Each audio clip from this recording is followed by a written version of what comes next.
ओरै नाय मनोज कुमार ब्रह्म बीजेपी केजरीवाल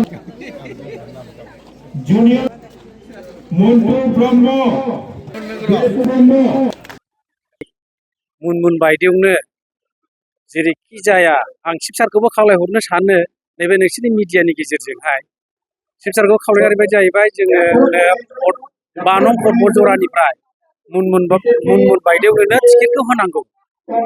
मानो होनांगौ होनब्ला जोंहा माखासे आद्रा थालांनाय खामानि दङ बेखौ मुनमुन बायदेवा जोंना बिधान सभायाव 5 नं फुटबल जरानिफ्राय टिकेट मोनोब्ला बे 100% देरहागोन ओमफ्राय बे बाखिखिनिखौ गासिबो मावजोबनो हागोन। बिनि थाखायनो जोङो जोंनि उद्देश्यआ बिपिएफआव फैनाया बेनो दा 5 नं फुटबल जरायाव मुनमुन बायदेवनो जेरैखि जाया टिकेट होनांगौ बेखौ जों बयबो फुटबल जरा एरियानि रायजो राजा जिखुनु पार्टियाव थाया बिसोर गासिबो टिकेटखौ माबाखौ भटखौ होनानै देरहाहोनायनि थाखाय सेस्था खालामनायाव दं 100%। कारनाथ' जेबो नङा थारमाने जोङो दा जे नुबाय जे बारा जेरै बारदों बेजों खारफानांगोन होननाय बायदि आरो दा इउपिपिएलआव जोङो